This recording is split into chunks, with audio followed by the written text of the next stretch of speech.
Assalamualaikum dear student, hope you are fine. Today we solve exercise 2.3 question number 4. Find P if part 1 से क्या है, the roots of the equation x square minus x plus p का square is equal to 0 differ by unity. ठीक है, अब इसमें हमने पहले सॉल्व से करना है। तो ये करेक्ट इक्वेशन लिखी हुई है x square minus x plus P का स्क्वायर इज इक्वल टू 0। इसमें ए हमारे पास ए की वैल्यू क्या हो जाएगी, जो एक्स के साथ है 1, बी इज इक्वल टू जो एक्स के साथ है -1, सी इज इक्वल टू पी का स्क्वायर जो कांस्टेंट था। ठीक है, हमने क्या करना है, सबसे पहले हमने इसके रूट्स जो है वो लेट करने हैं। कौन कौन से हैं, लेट द रूट्स और एक तो अल्फ़ा हो गया, ठीक है, डिफर बाय यूनिटी, तो अल्फ़ा -1। ठीक है, sum of the roots is equal to S, इसका फॉर्मूला हमारे पास होता है -b/a। इसमें हमने जो रूट्स लिए थे वो क्या थे, अल्फ़ा प्लस अल्फ़ा -1 कर देंगे। अब फॉर्मूला क्या है, -b/a, b की वैल्यू क्या थी -1 डिवाइड बाय a की वैल्यू क्या थी 1 पुट कर दी, माइनस माइनस क्या होते हैं प्लस, तो हमारे पास क्या आंसर आ गया 1 पॉजिटिव। ठीक है, अब हमारे पास देखें अल्फ़ा प्लस अल्फ़ा -1 था ना, तो अल्फ़ा प्लस अल्फ़ा 2 अल्फ़ा हो गए, -1 इज इक्वल टू 1। ठीक है, -1 इक्वल किस हो जाएगा, तो +1 हो जाएगा। तो 2 alpha is equal to 1 + 1, 2 alpha is equal to 1 + 1 का आंसर क्या आता है 2। तो अल्फ़ा की वैल्यू फाइंड करनी है, 2 इधर मल्टीप्लाई हो रहा है, उधर जाएगा क्या हो जाएगा डिवाइड, 2 से कैंसिल हो जाएगा तो 1 आ जाएगा, अल्फ़ा इज इक्वल टू 1।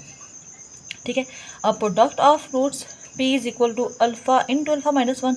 एक तो हमने रूट उसका अल्फ़ा लिया था और एक उसने कहा था डिफर बाय यूनिटी, तो यूनिटी हमारे पास क्या थी -1, तो अल्फ़ा -1 कर दिया था। ठीक है, तो अब प्रोडक्ट का formula alpha into alpha -1 is equal to c/a।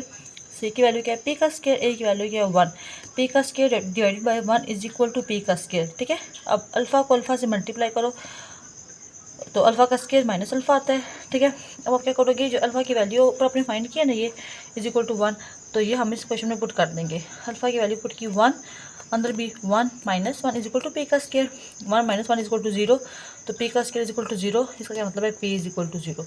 तो प्रोडक्ट हमारे पास, प्रोडक्ट का आंसर आ गया 0, और जो सम का आंसर था वो क्या आ गया 1। ठीक हो गया, इसी का पार्ट 2 देख लें। फाइंड पी, हमने प्रोडक्ट यानी कि फाइंड करना है, पी फाइंड करना है if the roots of the equation x के plus 3x plus P -2 is equal to 0। Roots हमारे पास ये हैं। ठीक है, अब हमारे पास a इज इक्वल टू 1 है, b की वैल्यू क्या है 3, c की वैल्यू क्या है p -2। हमने अब सबसे पहले क्या लेट करना है, लेट कोई दो रूट्स लेट करने हैं, लेट अल्फ़ा एंड अल्फ़ा -2 और the roots, so sum of the roots is equal to alpha plus alpha -2। तो अल्फ़ा प्लस अल्फ़ा -2 किसके इक्वल हो जाएगा, -b/a के, क्योंकि रूट्स का फॉर्मूला, सम का फॉर्मूला क्या है b - a। ठीक है, तो b की b की वैल्यू क्या थी 3 डिवाइड बाई a की वैल्यू क्या थी 1, तो -3 divided by 1 is equal to -3। ठीक है, अब अल्फ़ा प्लस अल्फ़ा क्या हो गया 2 alpha, 2 alpha -2 is equal to -3।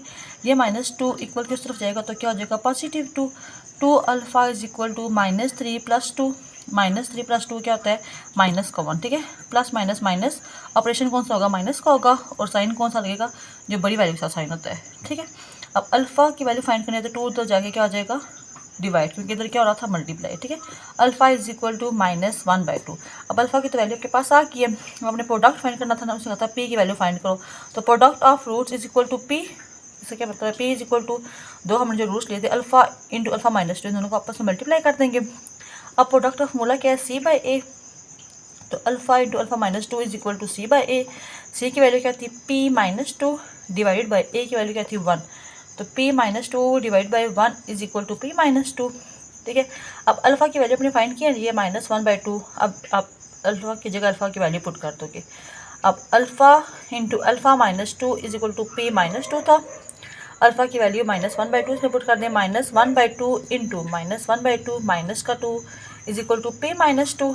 अब देखें, ये -1/2 एज चीज़ रखो, इसको अंदर वाले को क्या कर दोगे, एलसीएम ले लोगे, 2 का ये एलसीएम आ गया, 2 1 टाइम 2 तो 1, 1 टाइम 1 होता है, साइन कौन सा था माइनस का, तो माइनस का साइन लगा दिया, फिर ये माइनस का साइन लिखा। अब इसके नीचे कुछ नहीं है, मतलब इसके नीचे 1 है, 1 को कितनी बार मल्टीप्लाई करेंगे तो 2 आएगा, 1 को 2 टाइम मल्टीप्लाई करेंगे तो 2 आएगा, तो 2 को ऊपर वाले 2 के साथ जाके मल्टीप्लाई कर देंगे। ठीक है, अब देखें ये -1 डिवाइड बाई 2 एज इज लिखा, अब ये -1 -2 टाइम 4, तो -1 -4 डिवाइड बाई 2 आ गया इज इक्वल टू p-2। अब देखें -1/2 इंटू -1 -4, माइनस माइनस क्या होता है प्लस, ऑपरेशन किसका होगा, प्लस का होगा, लेकिन साइन कौन सा आएगा, जो बड़ी वैल्यू के साथ होगा, ठीक है। अब -1 -4 क्या हो जाता है, माइनस का 5 divide by 2 is equal to p -2। अब -1 और -5 आपस में मल्टीप्लाई हुए तो माइनस माइनस प्लस हो गया, 5 1 टाइम 5 आ गया, 2 2 टाइम क्या हो गया 4 इज इक्वल टू p -2। अब हम क्या करेंगे, नेक्स्ट स्टेप में 4 को इक्वल के साथ जाके मल्टीप्लाई करवा देंगे। देखिए 5 is equal to 4 into p -2, 5 is equal to 4 को p से मल्टीप्लाई करो 4p, माइनस का साइन आएगा, फिर 4 को 2 से मल्टीप्लाई करो 8, ठीक है।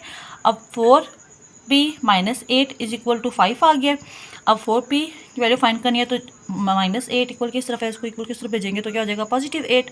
तो 4p इज इक्वल टू 5 + 8, 5 + 8 किस इक्वल होता है, 13 के इक्वल होता है। तो 4p इज इक्वल टू 13, हमें p की वैल्यू चाहिए, 4 इधर मल्टीप्लाई हो रहा है, इक्वल की हो जाएगा, क्या हो जाएगा डिवाइड, तो p इज इक्वल टू 13/4। तो यहाँ पे हमारे दोनों पार्ट कंप्लीट हो गए हैं, क्वेश्चन नंबर 4 हमारा आज कंप्लीट हो गया, ठीक है। आई होप सो आप लोगों को समझ आ गया होगा। जज़ाकल्लाह।